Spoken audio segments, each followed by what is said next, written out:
Hello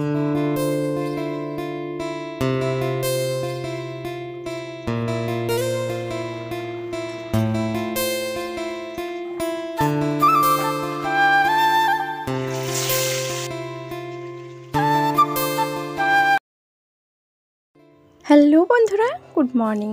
কেমন আছো তোমরা সবাই? আশা করছি তোমরা সবাই খুব ভালো আছো, আমিও ভালো আছি।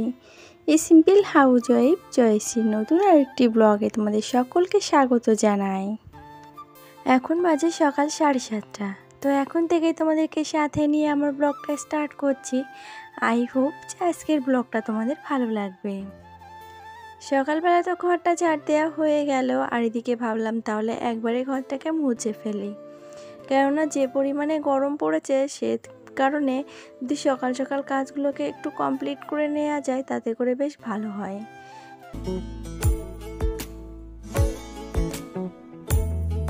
প্রেম সাদায় কালোয় বোনা শীতল পাটি, তারি যত্নে উঠুন হয় মনের মাটি। প্রেম সাদায় কালোয় বোনা শীতল পাটি,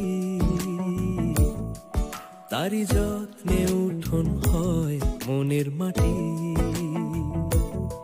সে যে যত্নে আর এই যে ফাইনালি কিন্তু আমি আশিবাসি কাজকর্ম কমপ্লিট করে এসে চাটা বানিয়ে ফেললাম। আর গাছ থেকে দুটো তেজপাতা ছিঁড়ে নিয়ে চায়ের মধ্যে দিয়ে দিলাম, কেননা আমার তেজপাতা ফ্লেভারের চাটা খেতে খুবই ভালো লাগে। আর আমি তো একটু চা প্রিয়সী লোক, সকালবেলা আমার চা খেতে খুব ভালো লাগে, কিন্তু এটা এক প্রকার নেশা বলতে গেলেই চলে। আর সকালবেলার ব্রেকফাস্ট বলতে ওই চাই হয়, তো প্রতিদিনকার ওই একই রকম সিস্টেমই চলে যে সকালবেলা চা রুটি কিংবা চা বিস্কুট এইসব দিয়েই সকালটা চালিয়ে নিই। আর এই যে তারপরে কিন্তু চায়ের বাসন যে কটা ছিল সে কটাকে মাজা ধোয়া করলাম। আর এই কটাই যে শেষ তা কিন্তু নয়, এরপরেও আরও কতগুলো বাসন ছিল সেগুলোকে পরে মেজেছিলাম। তো যাই হোক, সেগুলো তো গোছগাছ করে এনে রাখা হয়নি, আর সেগুলো দিক ওদিক ছিটিয়েছিল। এই কটা মাত্র কলপারে ছিল। তো এই মাছের জলটা পাল্টাতে এসে তখন দেখি যে বাসনগুলো আছে, তাহলে একবারে মেজে ফেলি।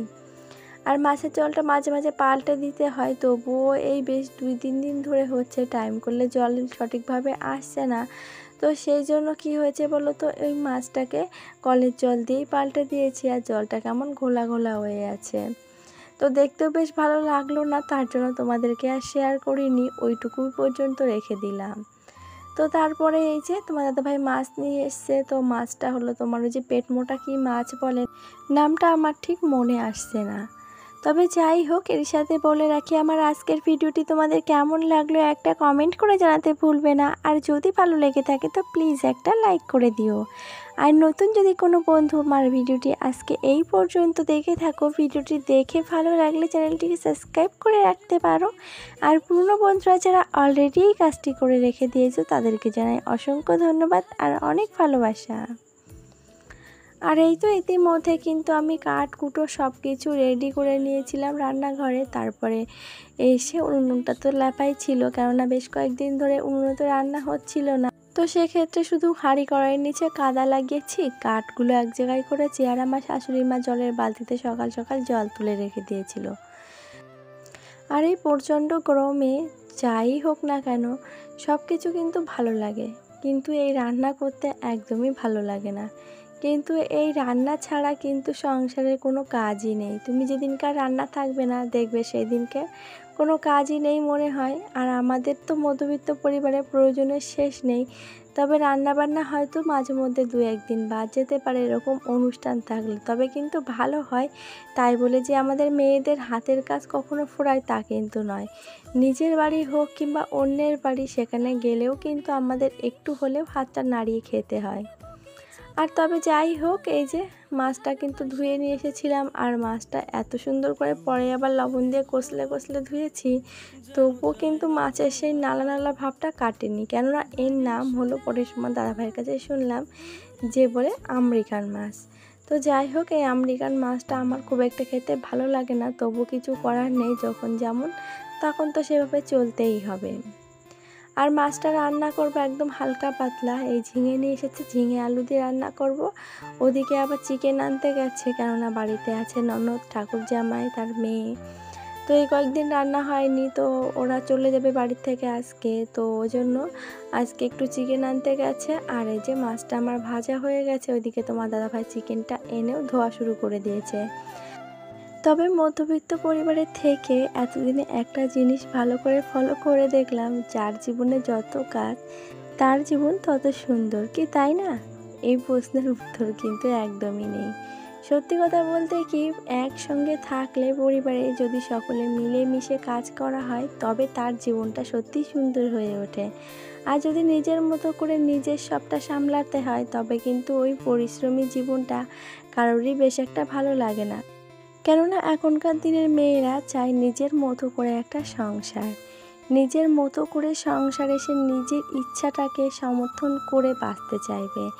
নিজের মতো করে যেখানে বাঁচাত নেই, যেখানে অন্যের উপরে ডিপেন্ড করতে হয়, সেটা কিন্তু তার কখনো নিজের সংসার হয় না, সেটা কিন্তু হয়ে যায় একান্নবর্তী সংসার। আর নিজের সংসারে যেখানে সম্পূর্ণ নিজের অধিকার থাকবে, যেখানে নিজের মতো করে সব কিছু করতে পারবে, সেটাকেই বলে নিজের সংসার।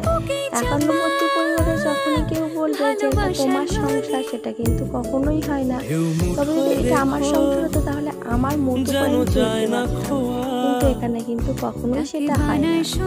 তবে যাই হোক, কি রান্না হচ্ছে একবার তোমাদেরকে বলে দিই। ওইদিকে হয়েছে মাছের তরকারি, তো সেটাকে আমার শাশুড়ি মা লাবিয়ে দেওয়ার সঙ্গে সঙ্গে নিয়ে গেছে রান্নাঘরে। আর এদিকে হবে শাক ভাজা হচ্ছে, আর এদিকে চিকেনটা বাকি আছে। আর তারপরে এই যে আমার কর্তামশাই চিকেনটা রান্না করতে বসেছে, আর আমি যে আমটা দেখলে সেই আমটা নিয়ে গিয়ে গ্যাসে বসিয়ে দিয়েছি চাটনির জন্য। তো কর্তামশাইয়ের শখ হলো যে আমি গরমে বসে বসে একা একা রান্না করছি, তো তুমি সরে যাও, আমি বাদবাকি চিকেনটা রান্না করে দিচ্ছি। কেননা আমার থেকে সে আরও অপূর্ব চিকেন রান্না করতে পারে। আর বিশেষ করে একটু বলতে লজ্জা করে না যে কথাটা, সেটা হলো চিকেন কিংবা কোনো রকম তরকারি রান্না করা কিন্তু আমি প্রথমত তোমাদের দাদাভাইয়ের কাছ থেকেই শিখেছিলাম। কেননা আমার যখন বিয়ে হয়ে এসেছিলো তখন কিন্তু আমি রান্নার রও জানতাম না, কিন্তু এখন সময়ের সঙ্গে সঙ্গে তাল মিলিয়ে চলতে চলতে এখন সবটা শিখে গেছি। মেয়েদের কিন্তু কখনো হাতে ধরে কোনো কাজ শেখানো লাগে না, তারা কিন্তু একারাই শিখে যেতে পারে। তবে একটু দেখতে হবে, শুনতে হবে আর বুঝে নিতে হবে যে কখন কোনটা করা দরকার। তাই বলে এক্সট্রা বুঝে গেলে তখন কিন্তু কোনো কিছুই ভালো হয় না।